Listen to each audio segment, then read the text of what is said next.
Welcome to the Vision Profiles podcast. Join us, two dedicated Apple Vision Pro users, as we dive into everything from hardware and software to apps and the latest updates in the world of Apple Vision Pro.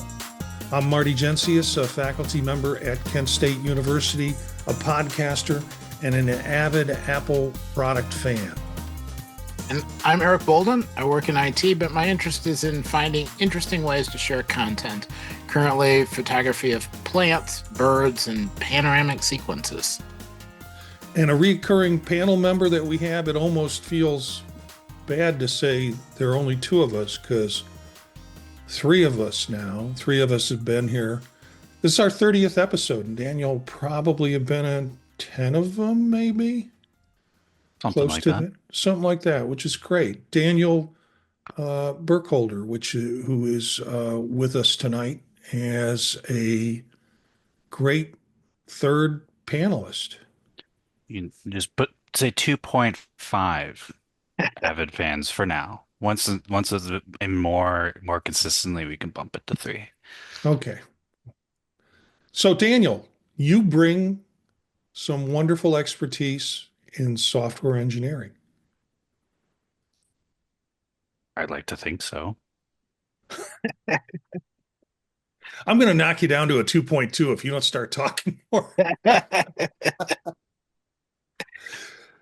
We've got a lot to cover tonight with Vision Pro news and share some great apps that are coming up that Eric has kind of dug up some ones. I looked at them before the show and really not, I want to say some really good apps, really good kind of things to play with. So stick with us for that. You can follow the live stream on youtube.com at Vision Profiles on Monday nights at 9 p.m. Eastern Standard Time, or catch the video later on YouTube or audio on any podcatcher service. So, but before we get into the news, I got a Belkin strap, which sounds like some medieval torture device. But Eric was talking about on a previous show that you went into a store and they said what? Nothing available until December. So I was surprised when right after that you said, "Oh yeah, I've got one." I just went into the Apple store, my local Apple stores. I went online and checked the inventory at both stores, and they're like, "You can pick it up tomorrow. We've got it." And so I went ahead and bought it. And the Belkin strap is like the dual strap, the part that grows across the top of your head, but it's meant for the solo loop. And I like the solo loop. It's kind of stretchy and meshy, and it's easier to tighten really quickly or loosen really quickly. But there is that pull down that happens where the device can shift forward and down, or if you push the mesh back and down on lower towards your neck, then the device gets up and rises up high. The band that goes across the top of your head that connects to the point where the battery device actually connects in is just placed right so it sits perfectly and holds the device really nice. The one thing I was concerned about was from looking at the pictures, because all you could do was look at a couple of pictures of it, whether it was sort of like a sliding strap that you slide and open and or slide down and loosen it up, or slide up to tighten it up. It really is very much like a watch strap, one of those nylon watch straps. It's got Velcro on it. And again, that's how it is on the dual strap. And I thought, man, Belkin came really close to it. Felt like I had a watch strap on my head. And I'm like, there must have been some patents or some concerns about that, but it works, and it's a quick release and a quick tighten and quick loosen like you would do with a watch strap on it. So it's pretty cool. I've been using that now since I got it. So Sounds good. I might have to give that a try. review out of 10. I would say 8 out of 10. Wow. That's Uh, a big number and for a Belkin yeah, product. well, okay, but for what it does, and I think of it from functionality, probably 8 out of 10. There are some times where it just seems kind of weird. You're trying to figure out how to tighten it down, and if you have hair like I have hair, it gets in there, and it just feels. But that's going to happen with any strap. Um, the price, I think, is a little bit of a shock. It's $50 for. Well, we pay $50 Mhm. for a watch band, so I guess you can't complain. Um, but for the headband, I think the price is just about where anything higher would keep people from getting it, and probably still will keep people from getting it at its price. So So for people who haven't played around with like additional straps and bands and whatever, like how is it changing how it fits on your head and all that for you? for me, we've had this discussion. I don't like the Anna Pro Hmm. one because it just seems like it's solid and it doesn't really quite fit down on my cranium in any way that it acts as a support. Um, and I'm not going to invest in the Anna Pro 2 to find out if anything's been fixed. Um, and there are other types of straps like this on the market. I haven't gotten into those. It does feel like uh, my head is a little bit more encased with the strap coming across the top. Whereas without it, you've got this front back sort of rocking thing that can happen with the whole device. But with a strap on it, it keeps it nice and solid and not a lot of weight, not a lot of tension. It just is stabilizing for that purpose. I don't think it removes the weight off of it. It's not like all the weight is now pivoted on that center strap, but it does give you a better sense of stability. So I might loosen the strap a little bit so it's not as tight on my face and the device doesn't feel as heavy because that stabilizing strap that cuts across from ear to ear. Yeah, would you agree it's like redistributing the weight? Slightly. I think it's stabilizing it so I don't Hmm. feel the weight coming down in front as much. Okay, cool. The Weekend. Uh, I know Daniel posted that that was out. Have y'all seen it? I love it.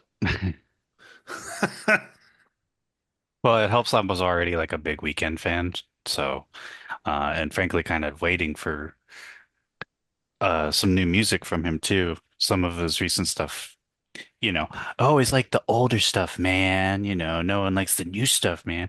But I was actually really happy with it. But it was that was a fun experience, I think. It was my favorite immersive video yet.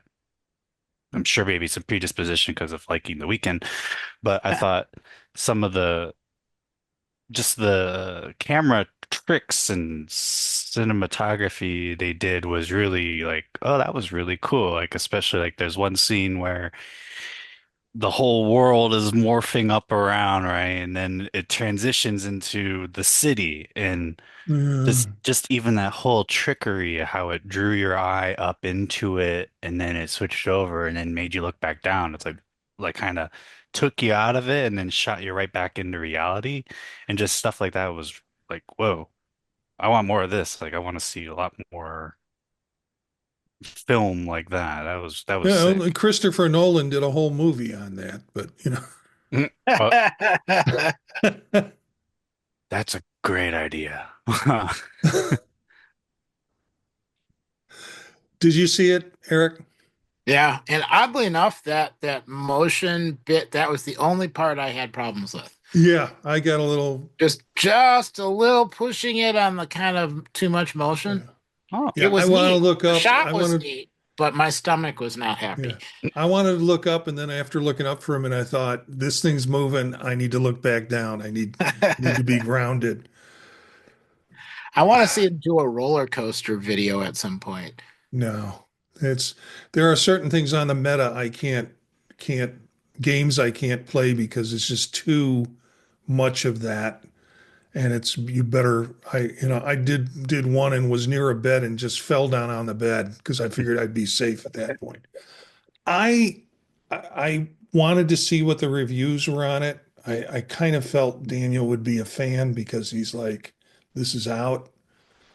I had never seen or heard, to my knowledge, any music by him before that.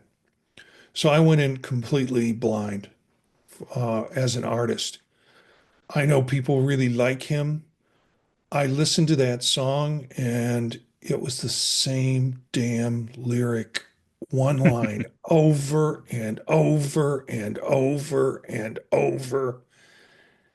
And I thought, I had a hard time appreciating the music. And then it was like a close up of his face in an ambulance for most of the video, with the exception of some of those exterior shots, and then the shot where he's walking into his concert or he's walking into a concert venue, and all of those little druids, like from Star Wars with the glowing eyes, were around surrounding him. I thought that had some interesting spiritual and connotation in that sense with the species, the people with the figures, dark figures with the glowing eyes. But I was underimpressed. Um, I I think I like the elephants better. Mhm. Um, so I'm running through and looking for things for the show, and I ran into this review of the weekend, and it was a TikTok video or something like that. And I got about 30 seconds into the review and realized this woman is really smitten with the weekend and would love anything that he would do. And she even said, "Oh, I'm just thinking about it. I'm getting a little flustered. Oh, it's just, and I'm like, okay." So I I'm waiting for a musical artist that I can relate to. Now I'm a 67-year-old man that I can connect with, or at least a genre that I can connect with. And I'm thinking this might happen with the one that's coming up, the Concert for One. At least I don't know this artist's work. They talk about jazz, blues influence, and that fits a little bit more of um, of sort of my spectrum of what I want to see and what I want to listen to. So I know people really like the weekend, and will really like this video, and it's impressive in lots of ways. It just didn't catch me. Um, so we'll see. Yep. There are some articles about future stuff that's coming out, um, including what I mentioned, the Concert for One. And it looks like that's going to be out November 22nd, this Friday. That's with Ray, the Brit award-winning singer-songwriter Ray, offers a blend of R&B, jazz, and pop to viewers. My sense is it's going to be on stage. I mean, it's going to be almost like the Alicia Keys thing, where you're right up with the artist through the concert. So that's going to be pretty cool. I I also wonder how long it's going to be. When you say a concert, I think of a concert 90 minutes, maybe 2 hours. I don't see that happening. So, but it'll be interesting to see how long the actual document or how long the actual immersive video is. Hmm. Yeah, most things have been, 10, 15 minutes at the top end. Yep. And then the third episode of Adventure, Ice Dive, will be available in the US in December. So just what you want in December. You want to watch people swimming under the ice.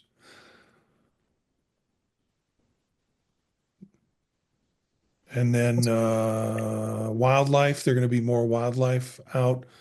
A new episode of Boundless, Elevated, and Red Bull Big Wave Surfing coming in 2025. I was just about to comment. We need some like extreme sports. I want to see some like BMX videos. Not even into it, but that'd be cool. Yeah, well, the fourth episode, I'm looking at this link that we have. The fourth episode of Adventure Deep Water Solo is going to be available early next year.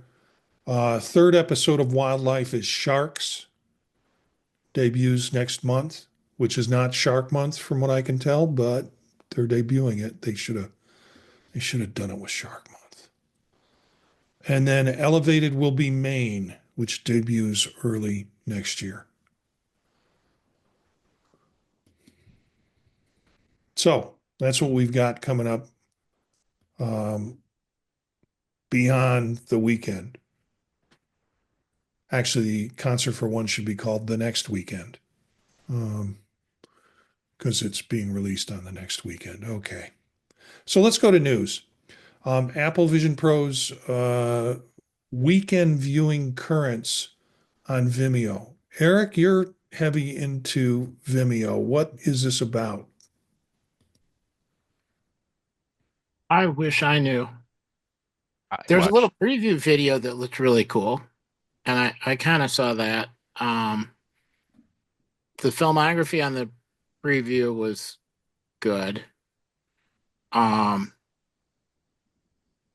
is the full version actually out or just the preview? It's out. I watched it just like half an hour ago or so. I thought it was entertaining and maybe it is not as much for me. It was a good video. I would have liked to see more from a not from a storytelling perspective in it, but and when you watch it, you might think the same. I felt there was a lot of scenes in it where the immersiveness of it was just so plain. Like it Hmm. was like it was almost like, hey, we just filmed it just on a random day and we're just like walking in the city on a number of the scenes. There was some others that were like really cool. I feel like I'm right in this nightlife area and then it gets really abstract and really abstract near the other half of it.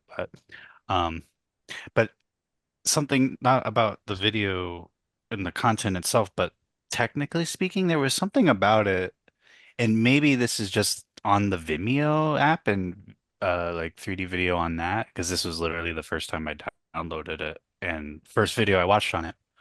But well, one, I was kind of strange. You can't like, at least on that video, I couldn't make like the whole video encompass my whole view, which was kind of strange.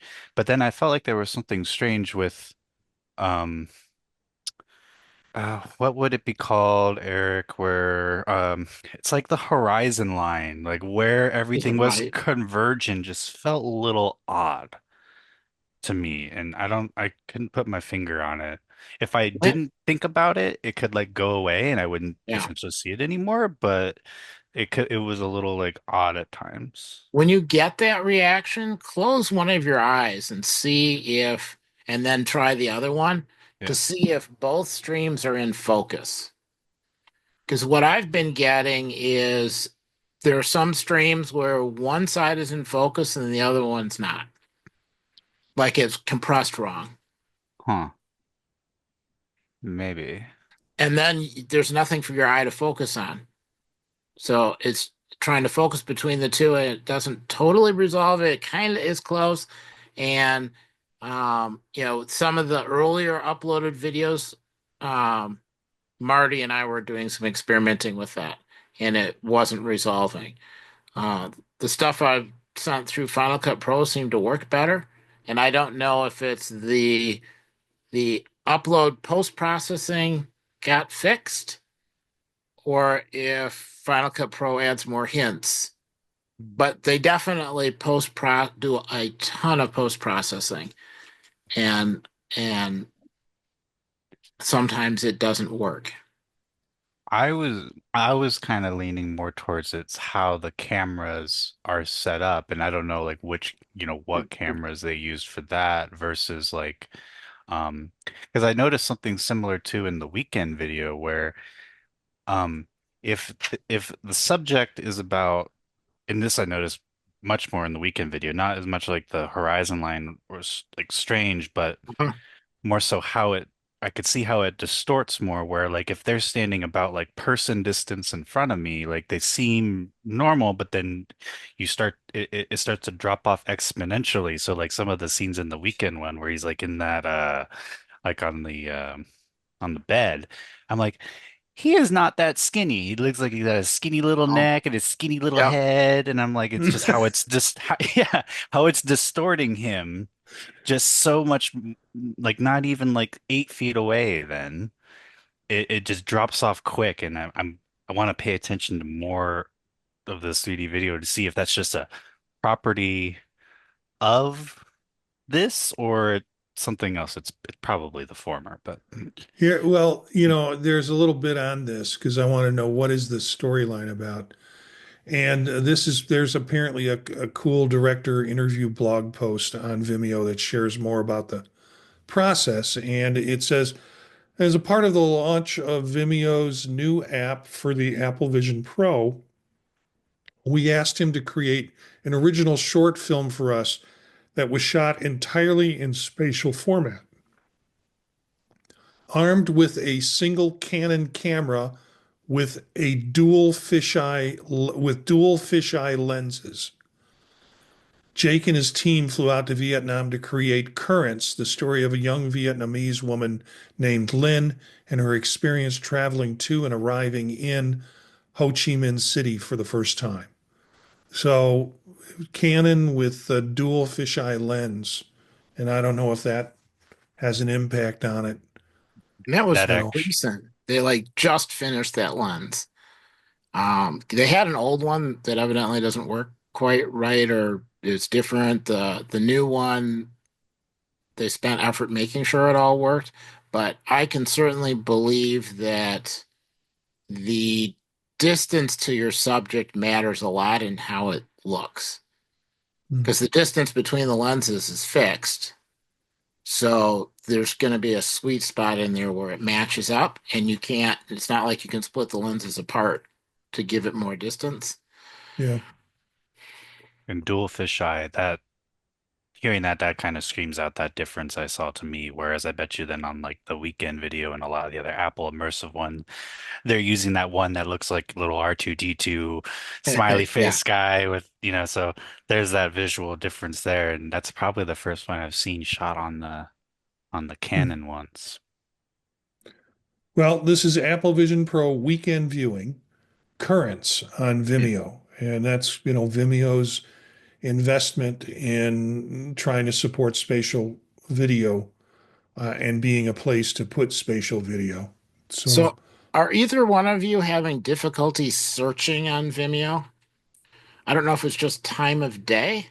Like, it seems fine earlier in the morning, but I get like errors trying to search. It just doesn't return any results, or it says there's a problem, or so I'm wondering if it's getting overloaded, I haven't or noticed, but or I if haven't tried. I'm just having bad. So if you get a chance, do some searching.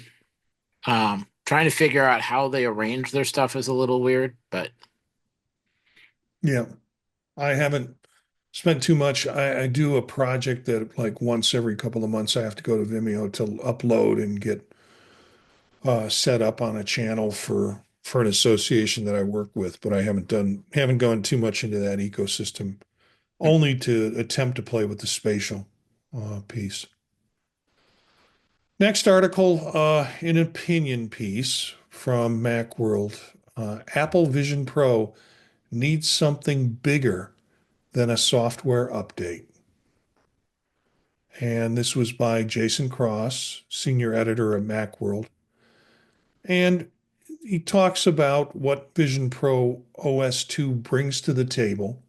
I think the OS 2, and particularly the OS 2.2, is getting a lot of people to turn their necks back towards the Vision Pro. And so he leads with that in terms of um, it. The Vision Pro brings some good things to the table, especially the OS 2.2, which goes to addressing a lot of the issues that happen.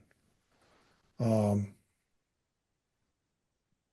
Talks about the little widget that you can do in order to get to the control center.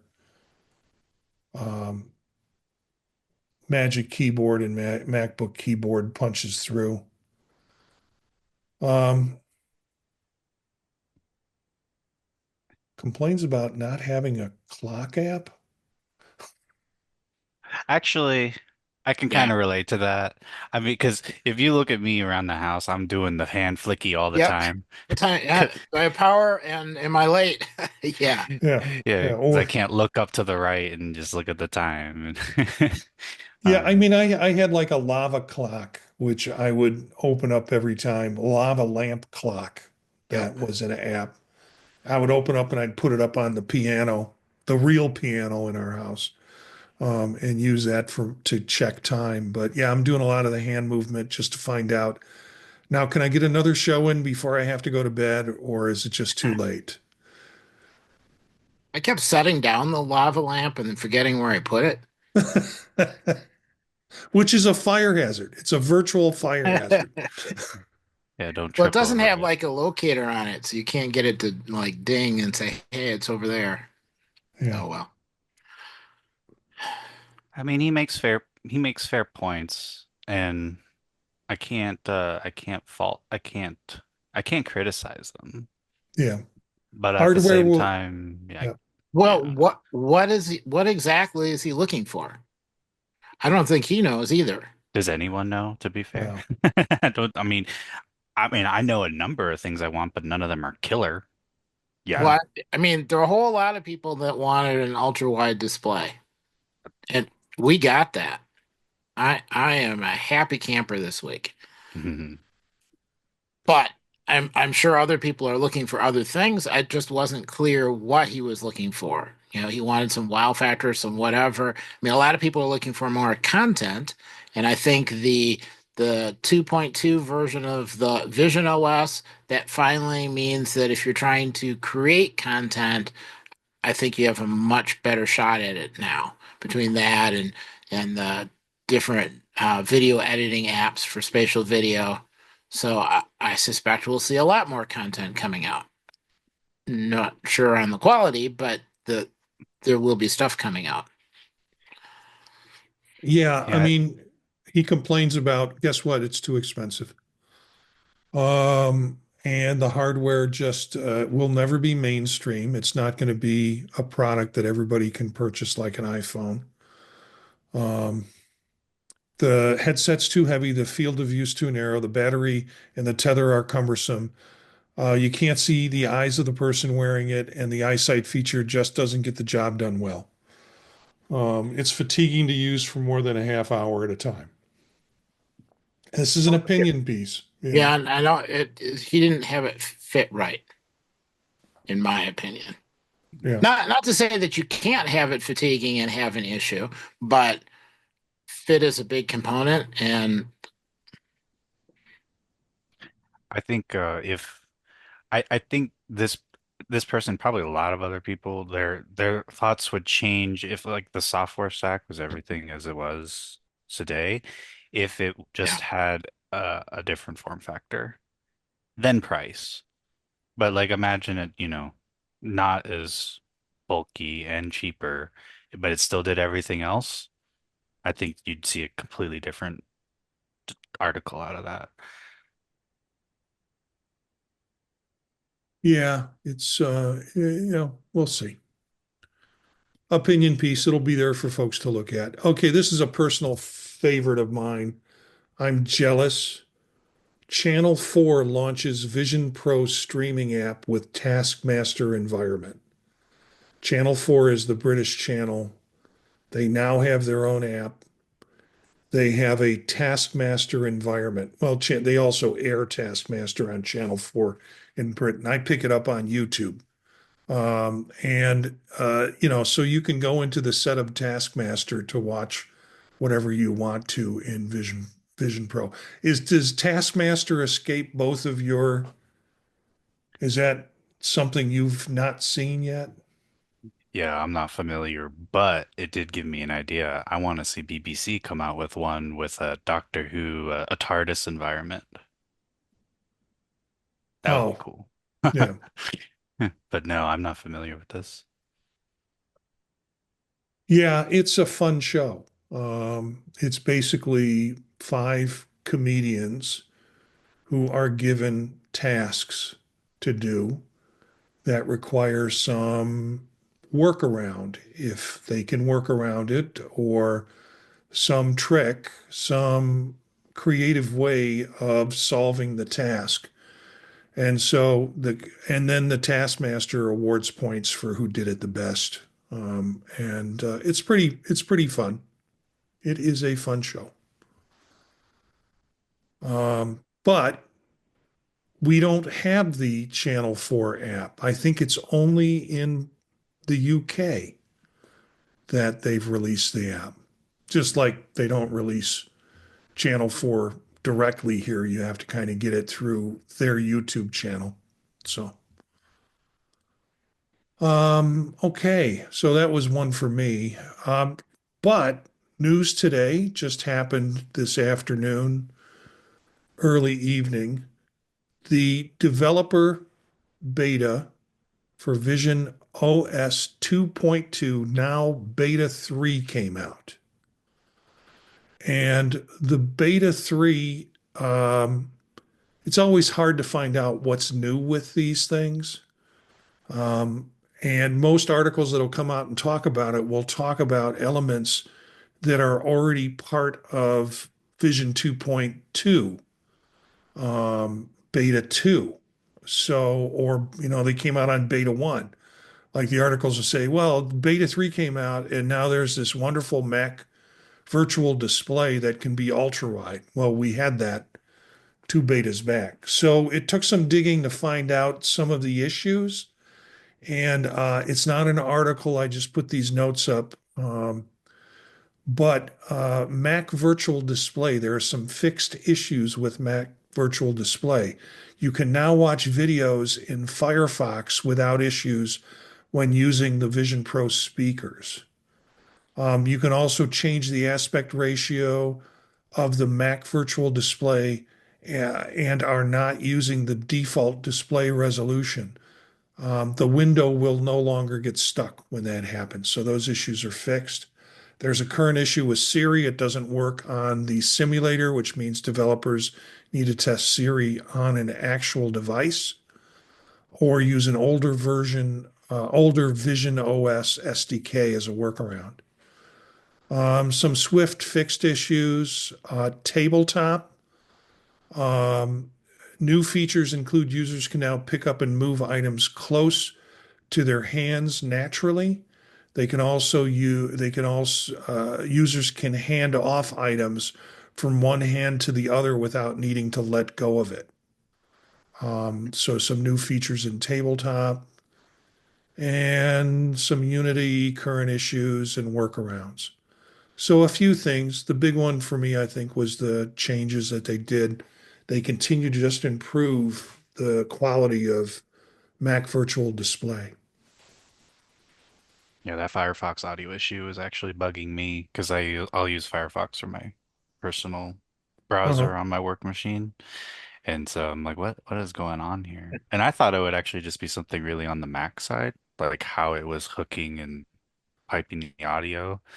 It seems really strange that that was something Vision Pro related. I really thought it would have been on the Mac side of things.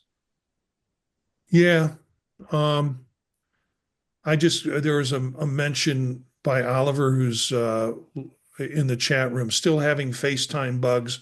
Audio will sometimes randomly cut out for about 20 seconds, and it's very annoying. At least that's how he's experiencing FaceTime issues with uh, with the Apple Vision Pro. So, let's see. I posted some things that I saw on Reddit. I've got to give the Reddit community some cred because I go there and find out about things that I want to chase down for articles. And in this case, there was this really nice post on the guide for demoing the Apple Vision Pro. So, they've made some changes in how you can do the demo. It's made it a little simpler to do it. But this is a good set of text that goes through the kinds of things that you should do to help with demos, like before putting the device in guest mode, mirror your view to another device so you can see once it goes into guest, you can help people through. And using the solo knit band to and help them to adjust it to be as comfortable as possible. Guide them through the setup process, show them one or two system environments so they know what the environment is, a unique aspect of the Vision Pro headset. So there are 10 suggestions in here, ending off with show them Apple immersion video. Um, Things like this author also likes 3D models from beautiful things. Uh, Evidently, that was Oliver. oh, that was Oliver. I was just gonna say, yeah, it was a great post, and the order that you demo in is was good too. Yeah, well, this is apparently Oliver is Mundane Complex dash 1902. Um, it is so Oliver Niehaus, who happens to be in our YouTube chat, man, I feel honored. And just dumb luck. It was a really good article. I'll have the link so others can see it through Reddit. It connects to the post on Reddit. So that was one. And then a second article, and I know this is this Eric champions for this in a post about a gentleman. I think he says he was Korean or I am Korean with a rather large head. That comes from the post, but he's talking about the importance of getting the right light seal size and the efforts he had to go because the app measured him one thing. He went to the store and he got another one. The other one works well, and he has some good suggestions in how to do that. Um, and it is has some good comments on it too in the article. So in the Reddit post. So again, light seal size, and I occasionally think I'm getting right now. Um, if I'm in a dark environment, if I'm looking at something that on my screen that's dark, and I sit in a living room with light and lamps around me, I will get a little bit of a lens flare just about the around the bridge of my nose. Um, when I go to a when the screen goes to a light environment, I don't see it. But when I'm in like a dark screen, like a title shot or something like that, I'll get a little bit of lens flare in the middle. It's not too much. And I thought, well, maybe this is a fit issue. Maybe I should go in and see if they can do something about maybe a different size um, light seal for me. I'm not sure. Yeah, I measured at a 33W Uh, initially. Then I went to the store, did the thing again, still 33W, and I totally guessed. I'm like, let me try what did I just double checked? 25W, and that actually I felt was much better. Um, but nowadays, honestly, I'm actually kind of wanting to try the 33W again for some reason. I don't know. I just feel like maybe it's now too narrow on my Uh, face, which I mean, it's not like my face has changed. Um, so yeah, I bought two because I had two different sizings. The first mistake I made was to do my sizing with my glasses on. And and then I realized, and I placed the order, and it was like, oh, wait a minute. So I went in and I bought another one, and I might have bought a third because the sizing without the glasses, or no, I killed that order and did the resizing, placed that order. But then I later on picked up my phone and just did the sizing again and got a completely different figure. So I went ahead and purchased both, figuring either I'll take one back or I'll give it to my son and he'll use it or something. So when I went into the store, they to pick my device up that day, they measured the sizing it again, and they said, "Yeah, you chose the right one." So I have another one that's a different size. But I'm sometimes I think, like I'm maybe I should just go in and get sized again and see what they come up with because they've got better at doing it, and I've got better at knowing what it should feel like. So,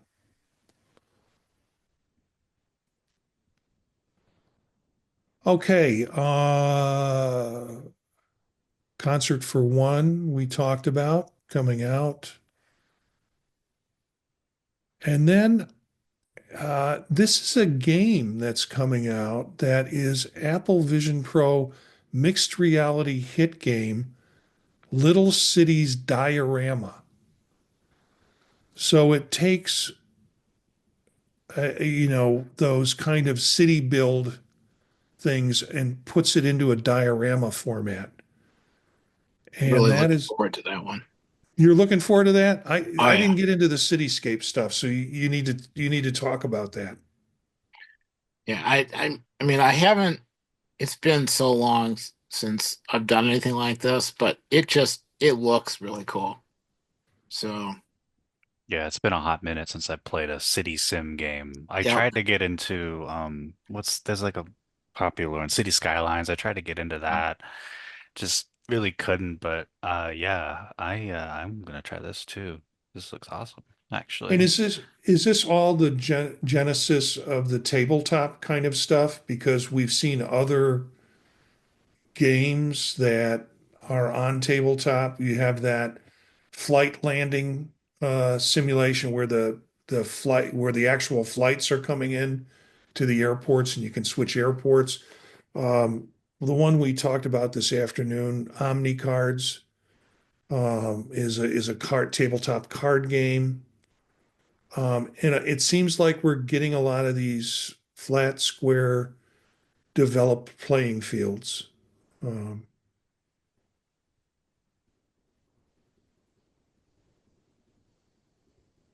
I'll play it. I'll pick it up and see what I can do with it. Yeah, Is it out now? Oh, sim games actually. I'm just even thinking of all the other types of sim games, like top-down sim games. I mean, even literally The Sims could be fun in yeah. the Vision Pro. Yeah, this Little Cities is going to arrive on December 5th. So we've got a little bit of time to wait. Um, and it seems like Apple Arcade is doing a lot of game expansion that, even outside of the Apple Vision Pro environment, they keep dropping new games. Um,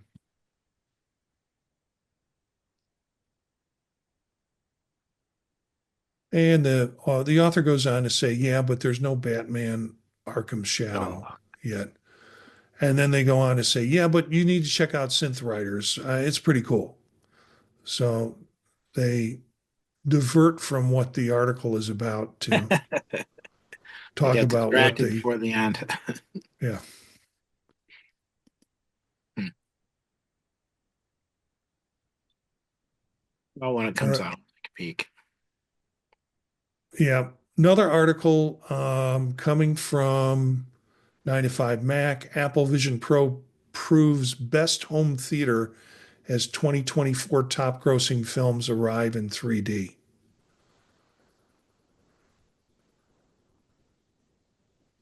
I have, they're talking about Disney Plus, and I purchased Deadpool and Wolverine, and it did not come in 3D. But I guess in Disney Plus, yeah, I mean, the last time I checked, it hasn't had a 3D option in my Vision Pro. Hmm. But in Disney Plus, they have a 3D option. So if you watch it in Disney Plus through that service, so maybe, I don't know. Does it mean I someday will have to buy another 3D version of the thing, or will it just transfer over at some point to Apple, the Apple Store? They may just have to wait for a while. I'm sure Yeah. Disney will get it first. They'll milk it for what they can do. Yeah. So there was a um, short blurb in Reddit about what to capture on in spatial video that was interesting. Um, and they were doing a recording of a 2 hour long interview with a 96-year-old grandmother. And they had purchased one of those card games with questions. You pull out the stack and then you ask Yeah. a question and you get a response. And then they recorded the whole thing in spatial video. I think the idea is that, well, she won't be around long enough for the young grandkids to actually remember the conversation. So this is a way of kind of having that whole group of family members and the questions and interactions and be able to hear the voice and get information as well that sounded kind of interesting. Huh. And I'm sure the old lady really liked the fact that they were filming her because they all think she's going to be dead soon. They're all spending time chatting and brought in questions. Did they put the headset on the old lady, or did somebody else was wearing a Or headset? they might have even been with a like an iPhone? iPhone. Yeah. I don't think it was clear. Yeah. Well, this is a I like the idea. It was neat. this is a 9 to 5 Mac article, and it's nice to see them come back to like this is a Vision Pro proves to be the best home theater of 2024. Another article that I want to say love the Macalope, whoever you are, Macalope. Um, it's if you're not familiar with the Macalope, you should be. It appears in Macworld. It's a column, but it's meant tongue in cheek, and it takes pot shots at a lot of people who have issues with Apple stuff. Now, Macalope's not necessarily an Apple apologist, but this article I thought was pretty good, titled "Apple is Doomed Because No One Wants to Wait for Anything." Patience is a virtual reality is the subtitle of the article. And I'm proud to say, the conversation we had last week about or maybe it was 2 weeks, where it was all these doomsayers talking about how they're going to just stop producing it and it's horrible and the sales are bad. And then you get companies like Vimeo, and you get companies like, well, you get products like Final Cut Pro supporting spatial video. There's a lot of evidence that this isn't going away. Apple's playing the long game. But I love the Macalope taking shots at some of the articles that we talked about that we had problems with. It makes me feel a little closer to the old Macalope, and that my judgment is not impaired. I love this. We're thinking about it. Oh, Apple is seriously considering a vision device that offloads compute to your phone. We're thinking about it. We're also thinking about a steampunk version that runs on a coal-fired backpack. We've got all sorts of wacky ideas. Don't touch me. Uh, it's a fun article if you like if you have an interest in the Apple Vision Pro. Now sometimes Macalope's articles escape me because I'm not that deep into certain things, but most of them they provide links to the articles and they provide links to the quotes that people had made, the articles where they had the quotes. So if you don't understand all the context, you can always get around the article. But it's always fun to read that curmudgeony, I don't want to say old, that curmudgeony Macalope and their take on things.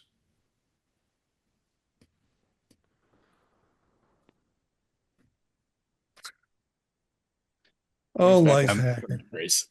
What? Brings back lots of memories of old articles. I'm Yeah. looking at the past articles right now too, just to get a feel because I'm not familiar with it. And the other most recent one is how Apple learned to stop worrying and laugh at the Microsoft Zune. Yeah.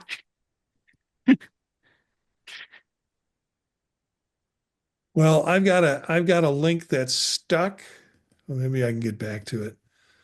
Um, it's a life hacker. Oh yeah, okay. So hacker. I liked life hacker. Apple Vision Pro is one of the worst headsets for gaming. Yes, Okay, it's true. Yep, that's that's it. it. Yeah. Yep, no one ever said it was gonna be.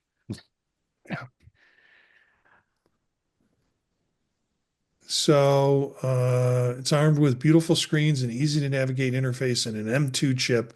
The Vision Pro definitely has the hardware to support more experiences than it does. But Apple has never, as a whole company, has never really strongly gotten behind high-end gaming. They haven't historically. Also, I think a lot of people don't realize how much work it takes to actually develop software. I mean, especially for a platform that's not even a year old. Um, Going back to the being impatient Yeah. part of things. Um, and actually, with the recent Macs that have come out, one thing I thought was really interesting is they're really touting how well it's going to run on the Mac port of Cyberpunk 2077, a notoriously kind of like, hard game to run Hmm. um in recent time. And that seems like a minor detail, but that's also like kind of specifically called out. Like, I don't know if they would have done that without any other push. And it makes me wonder if we will actually start to see more of a leaning towards hardcore gaming, especially since a lot of gaming in general is slowly shifting away from being so bound to x86 architectures. Hmm. Will an M5 chip help any of that? I mean, yeah. But at the same time, there are people playing Cyberpunk 2077 on an M1 MacBook Air, uh, with like two layers of emulation, and they're making it run, and it barely runs. It's like 30 frames a second, but still. So, I mean, it ain't gonna hurt, but we can do a No. lot with what we already got. It's Yeah. just where's the incentive? Right. Because it is a business at the end of the day. That's the part I think most people forget, because all of this is a business. Well, speaking of the business, and I think Eric can speak to this too, hands-on with Apple's new Final Cut Pro 11 update. And Final Cut Pro has spatial spatial editing, spatial video editing. This comes from Mac Rumors. I think I have a couple articles in here from, yeah, there's also one in there from Mac World talking about Final Cut Pro. Eric, why don't you fill us in on a little bit of that? I am by no means a Final Cut Pro expert. It has been a significant amount of time since I did any editing. However, I did update. It does work. I was able to bring in a bunch of spatial videos, splice them together, export the video, and upload it to Vimeo, and send you a link, and it was Yeah. there. Now, I will say there's kind of some choppy components that were in there, but I recorded the spatial video on several different devices over the last 6, 7 months, and yeah, not moving or not moving much when you're recording spatial video is really helpful. And I Oh, think I was talking to somebody and then recording while I was turning around, and I grabbed that clip. So the examples I have out there are not necessarily do it this way, but more you can kind of see um, some things that work, some things that don't work. As I'm now finally able to kind of cut clips together, I've noticed it makes a lot of difference how close you are to the subject when you're doing the filming.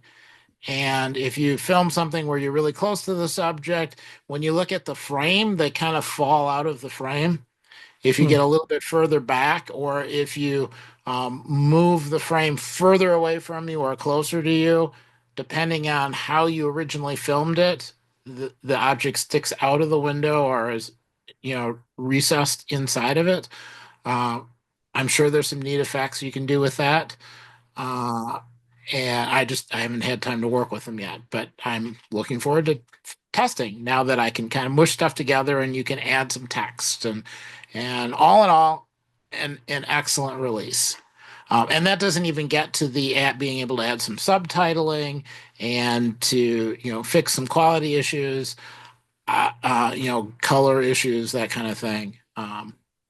The tracking, the masking, those seem really cool too. I haven't had to Yeah. do any video editing in forever. And I saw that, I'm like, whoa, because I know that's a pretty laborious process. I Yes. don't know if what else is out there on the market has anything like that. I'm sure some of it out there somewhere does, but I'm certain it's also not free.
I've got like 4 or 5 articles that'll be in the show notes. Want to remind folks that they can find all of this in the show notes.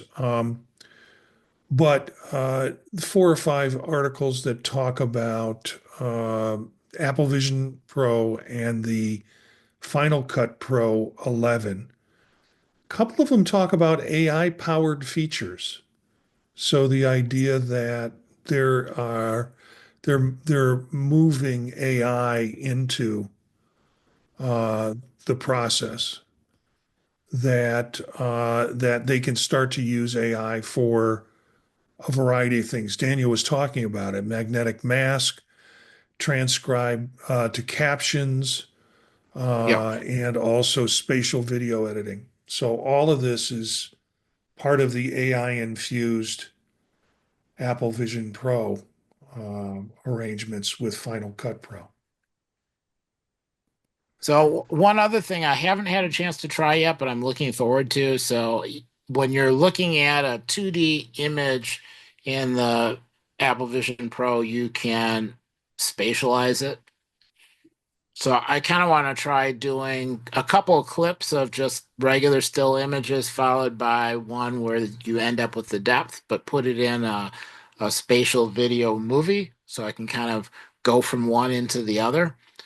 Um, or maybe a regular video clip going into uh, uh, a still image that's been transformed with depth, followed by a spatial video, just for an effect. Yeah, I don't do a lot of video. Most of my video is just kind of still interview stuff. Um, and there's not a lot of art behind it. But I'm curious. I do have a license for Final Cut, and it's a gradable license. It was an educational license that I got that I can use, and it continues to upgrade. I hadn't gotten into it. I'm really much more of an Adobe Premiere person because that feels a little bit more intuitive, and I had worked with Adobe Auditions for years in terms of podcasts, so that interface is a little bit more comfortable. The nomenclature used for Final Cut just escapes me. Why they choose the names they choose for the things that they do. But I've also been a convert to DaVinci Resolve, which we have an article in that DaVinci Resolve 19.1 has spatial video editing. So there's another person in the market getting into the process. So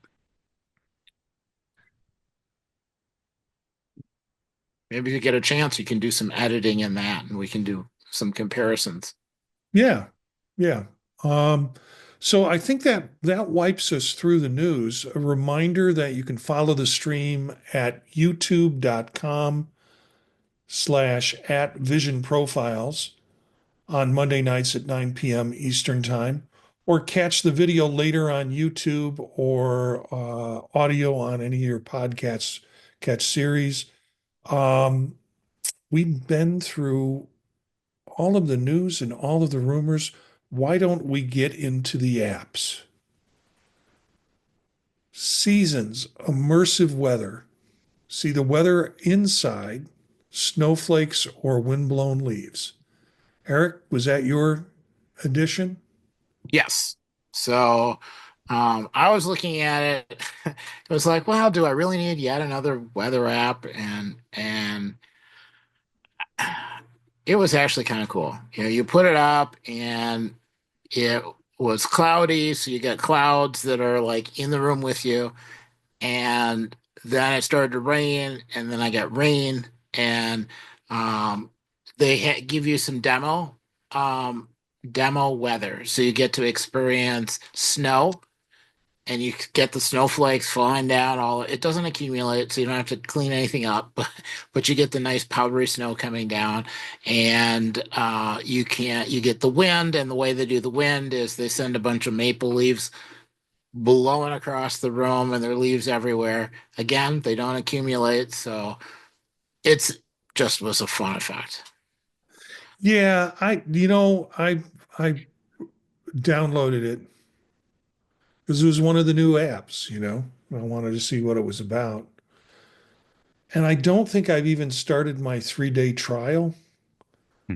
because I got into it and it's like 24.99 for an annual subscription Yep. to the app. If I want it lifetime, it's 49.99, $50 for a weather app. And I don't even know to what extent I'm going to use it. I guess I could pay the monthly $4 and decide after a month, am I using this or not using this, to make a decision as to whether I want to. Oh, you can pay seasonally too. So you can pay $9 a season, 4 seasons, or $36 a year. There are so many pricing options on this, and all of them are just a little too expensive for me for a weather app. It's not like it's sitting on my desktop and I'm staring at it for 8 hours a day. It's the 2 hours that I'm in Vision Pro where I really don't give a damn what the weather is like outside. But it's a cool effect. And so it might be worth a month of But cool effects. if you're sitting there working on something, it's kind of neat to all of a sudden have snowflakes falling all over your work. All right. One man's ceiling's another man's floor, if you think that's kind of neat. I was gonna ask, what would get you to not question the price and just buy it? Is there something else you could think of? It's a weather app, Daniel. It's what else is it supposed to do but Oh tell no, me the weather? I'm trying to be creative here. Yeah. The weather is neat. You get to try the snow, you get to try the wind. If you want to try all of the other kinds of weather, you have to pay. Yeah. So, and do you pay for a month and quickly try all the different kinds of weather, or do you um, go for the whole thing? I don't know. They let you at least try to weather things right from the start. That is for sure worth it. You know, I, this is a usually buying things is a slam dunk for me. So the fact that we have to spend this amount of time talking about a purchase, it really has me questioning whether or not I need to do this. Anyway, yeah, well, check it out. I'd encourage listeners to or viewers to check it out as an app. Seasons, immersive weather. And then spatial audio soundscapes. You want to talk about that one? yeah, it was sort of interesting. I kind of have looked at this a couple of times, and basically you download the app, and then they give you one sound to play with, and you get the sound, you get this kind of object. And when you bring the object, close to you, it has a sound. And you can put it behind you or on the left side or on the right side, and it just parks itself there with some sound. And if you pay your subscription, you can get more objects with more sounds, and then you can put all sorts of different sounds and basically lay out a room with a bunch of sounds, which if I was always in the same room all the time, I could almost see that. I mean, I've had times where I've had like a little mini waterfall on my desk, or like some wind chimes or something, just enough to give sounds in different parts of the room. And I could see, just having a couple different sounds arrayed around me. It'd be more like open working on a front porch with wind chimes and birds and whatever. Just have a couple different sounds. Maybe it was a neat concept. You get one sound, you can play with it. I think you probably need more sounds to really experience it, but I haven't made a decision yet. Yeah, annual subscription, 19.99. So it's cheaper than finding out what the weather is. Um, but it looks, yeah, I mean, I like some of that spatial sound stuff, even on my desktop computer. Daniel, do you do any of that? Not for $99. I wouldn't. I like the idea though, the scene that Eric was painting, because I was just thinking about like the other thing that's starting to get kind of cool.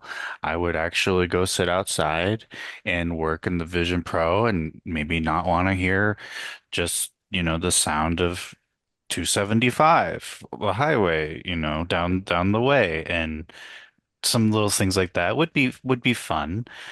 What would make it easy better though, what the sucky part would be is like, oh, now you're done for the day, and then you get back and sit down, you got to set everything up again because Yeah. it didn't all really like permanently anchor itself.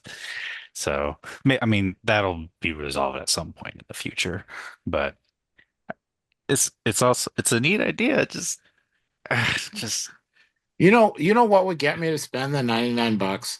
If I was willing to fill up the tub with water and willing to wear a Vision Pro in a tub with hot water and steam. If I was willing to take that chance, then the app and having a bunch of sounds while I'm sitting there in a virtual book that wouldn't get wet, that I could turn pages on, eh, I could go with that. would you have virtual candles in the bathtub too? Maybe, or a little virtual fireplace. You can put that off on the side. Oh yeah, yeah, yeah. Right?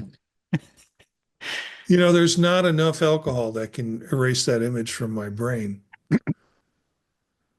I think I think I need to make that photo now as a meme.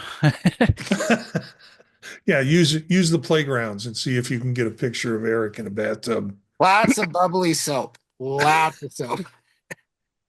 It's don't worry, it's virtual, so virtual bubbles. And finally, there's a couple of we talked about Vimeo and the importance of spatial apps. So look at that app. I have it on my headset now, and then also look at the desktop version in terms of as an interface for you storing your videos, streaming your videos, and such. And I left a couple of links. Take a look and see if you want to include them or not. Yeah. One with the Mac Virtual Display. It's a link to uh, a a virtual display window with Final Cut. And if you Uh-huh. open it up and look at it and then go and zoom in, you can zoom all the way down to a frame of video in the timeline. Yeah. So it's nicely detailed, meaning that if you've got your ultra wide display with a timeline and you're editing, you can actually see all of the elements. Yeah. So I'll include both of these. One is a Mastodon post with a link that then which then plays in Just a Vimeo. sample, yeah, sample video. You need to have Vimeo because you want to open it into Vimeo to get the depth. Do you need to do that in your headset or Yes. Yeah. Well, okay, because so otherwise you don't get the spatial video. You can watch it otherwhere, but then it's just 2D. yeah, I'm just trying to figure out how we're going to get that into someone's headset. Um, Well, if you do the link and you click on the link, it will click, mhm. and then if you have, the Vimeo app, it will load it. There's the post has a click button with launches Vimeo with the video. Yeah. And then Really, I'm Mac, just trying to figure out how do you share this stuff. yeah. I think And this then will Mac, work. we'll find out. Yeah. Mac Video Virtual Display is this. Yep. Oh, so that's the one that has the Final That's Cut the Final that Cut. you can zoom Yeah. in and see the kind of frame level that you were able to get Yeah. um, with it. So, well, that wraps up a lot of what we're going to do tonight. Daniel, you've been struggling with internet connection in and out, or No idea what's going on. okay. Well, it's good to have you here and good to be part of it. I'm glad you're a part of this in the process. And we'll probably see you in the next couple of weeks. And next week, we're going to try and do this show, streaming it to YouTube, but also streaming it through Ecamm. So we might be able to share some of the articles directly in the video stream of the articles that we're talking about. So I've been playing around with that arrangement. We've also got a new thing, and just today we cut another show with Chuck Joyner of Mac Voices. Eric and I this afternoon spoke with him about the top, can we say it this way, the top 10 things that someone new to Apple Vision Pro should do first. And we talked about apps, we talked about setup, we talked about environments. So that is it's going to be a video on the Mac Voices channel called a Vision Pro Focus. And we will take the audio from that when Chuck sends it to us, and we'll put it out as a podcast. We won't include it on our YouTube channel, but we'll put it on as an audio podcast. So consider it sort of an extra episode in our podcast series. And it's Vision Pro Focus, and it's a conversation show that we do with Chuck every 6 weeks or so as part of the Mac Voices and Apple Vision ProFiles arrangements together. It's great. Chuck's got a lot of good shows, so look at macvoices.com, and we're glad to be able to do this Vision Pro Focus with them. Thank you for tuning in. We'd love to hear from our listeners. If you have ideas or want to join in an episode, email us at visionprofilespodcast@gmail.com. You can find more about our show at thepodtalk.net. We've got a link for the show there. And the bumper music is Free Jazzy by Steve Combs, courtesy of the Free Music Archive. Spread the word to other visionaries. Thanks for listening, and we'll see you next time.